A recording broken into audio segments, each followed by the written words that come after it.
Daniel took the first bite. Nothing else like it. Better than filet mignon. He took a sip of coffee.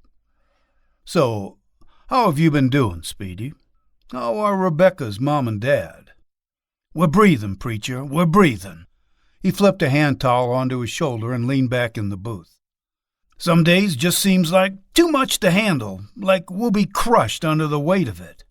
But we keep going, and we will with the good Lord's grace.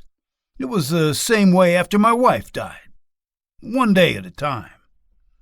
Daniel nodded as he swallowed a bite. He'd had these conversations more times than he could count. The most predictable thing about life was the valley of the shadow of death. You know, the Psalms are a great comfort. Can I share some with you?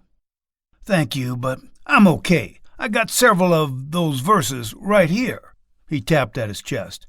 I don't want to talk about me anyway. I want to know how you're doing. Daniel searched Speedy's eyes. What did he mean? What did he know? I hear you've had a rough week too, Speedy said. Daniel took 3 bites in succession before he answered. So you've heard about the owner of Main Street Bar and the rumors he's spreading about Marcia, huh? I know it's all lies, of course. Most people do. But I'm worried for you. That's a lot to deal with, especially for a man whose career is partly built on reputation. Marcia wants me to talk to him, but I don't think I can. I might do something I'd regret, Speedy. I mean, I'm so angry. Not for myself, but for Marcia. She doesn't deserve this. But I know God can handle it, and I think it's best just to wait it out. He'll leave Springville soon, and we can forget about all of this. I'm sure sorry you're going through this, but I think you're right about not confronting him. Just let the Lord deal with it. Well, the problem is this ministry, this service.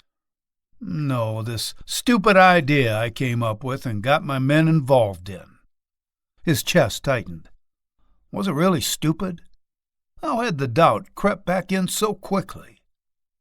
He waited for a reassurance from his friends that he hadn't made a mistake, but Speedy said nothing. I thought it would be once a week at most, Daniel said, but we've already had 4 calls. 4 in 5 days.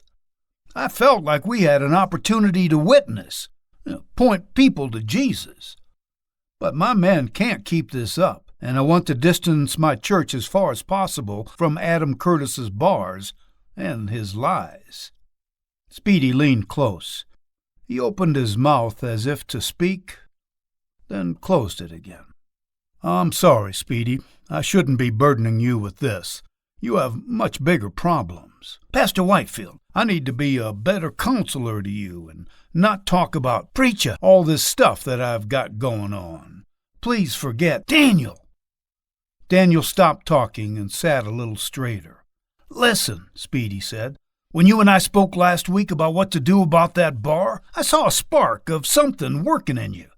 Then when I heard about what you were doing, this new wine transportation company, it felt right to me. But I didn't know it would turn out like Daniel. I want you to keep doing what you're doing, please, for me. Not because of Rebecca, but because there's some soul who needs to hear what the men of Springville Community Christian Church have to say. It's not stupid. It is a mission field, and, well, if God called you to it, you can't walk away from it. Daniel let out a long, deep sigh. Speedy was right, of course. He'd have to keep walking this road, though he had no clue where it would end. Speedy quickly changed the subject, but still, Daniel couldn't finish the biscuits and gravy. He sipped his coffee, letting it console him at least a little. The rest of his time in the diner was easier as Speedy stepped further and further back from harsh truths that needed to be heard, and offered Daniel something else that he needed. Just his company.